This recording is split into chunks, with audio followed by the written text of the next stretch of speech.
होती है हमारी। ग्राम सभा में वो ताकत होती है, ना ही तो लोकसभा में है ना विधानसभा में, उससे ऊपर प्रधानमंत्री से ऊपर है। ये ध्यान रखो, यदि हम उसे उसे खड़ी कर पाते हैं ना प्रत्येक गांव में जा जाकर, मतलब जागृत फैलाते इस तरह की, इनकी क्या औकात है, मतलब ये आधे मकानों को या हमारी संपत्ति को जैसे वाहनों को खत्म कर रहे हैं, तो हमें अपनी उन ग्राम सभाओं को जिंदा करना पड़ेगा। वार्ड सभा तो बनानी पड़ेंगी अपनी, बिल्कुल उन्हें बिल्कुल जिन्हें हम भूल चुके हैं ना, वो तुम्हें भी पता नहीं कितनी ताकत है। अब हमारा आर्टिकल 51A हमें मतलब जो अपनी ड्यूटी निभाने का ये वो करता है कि मतलब जो यदि कुछ गलत हो रहा है तो संविधान में ताकत देता है कि उसके खिलाफ आवाज उठाए। और इसी प्रकार आर्टिकल 51B भी मतलब कोई संपत्ति को हमारी को मतलब संवैधानिक तरीके से नष्ट करे तो उसके खिलाफ भी हम पुरजोर तरीके से विरोध कर सकते हैं, लड़ सकते हैं। तो हमें हमारे पास ये ताकतें हम भूले बैठे हैं, समझाते ना संविधान को डायरेक्ट पट्टा कहाँ से बढ़ेगी पब्लिक लड़ने की। तो ये हमें सबसे अच्छा है कि अपनी जो हमें ग्राम जो सभाएं है उनको जिंदा करना पड़ेगा। ये एक गांव नहीं, एक गांव भी खड़ा हो जाएगा तो और गांव अन्य जो अपना फॉलो करने लगेंगे। तो सबसे पहला काम होना चाहिए हमारी वो बिल्कुल हमें वो सभाएं जिंदा करनी पड़ेगी। इन जातियों से उठकर, इन धर्मों से बिल्कुल तोड़ने की बात है।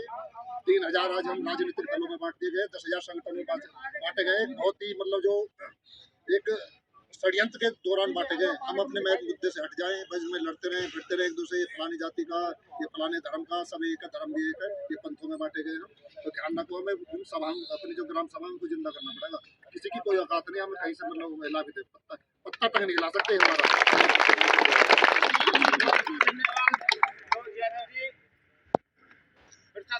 जाएंगे वो हमें लिखित रूप में चाहिए। प्रशासन अपनी तरफ से लिख के दे कि आपके जो घर है, मकान है, प्रशासन उन पर कोई कार्रवाई नहीं करेगी।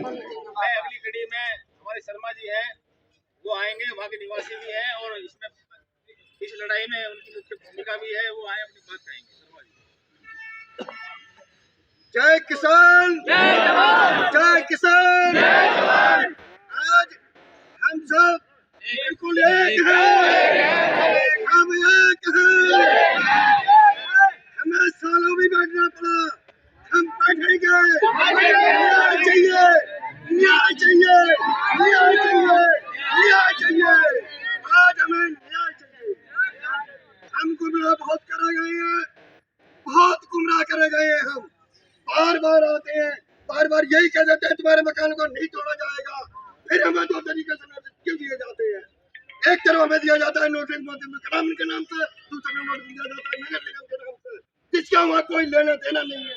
हमारे पास सब कुछ है, हम बहुत सदियों पुराने गाँव के निवासी हैं। हमें बार बार क्यों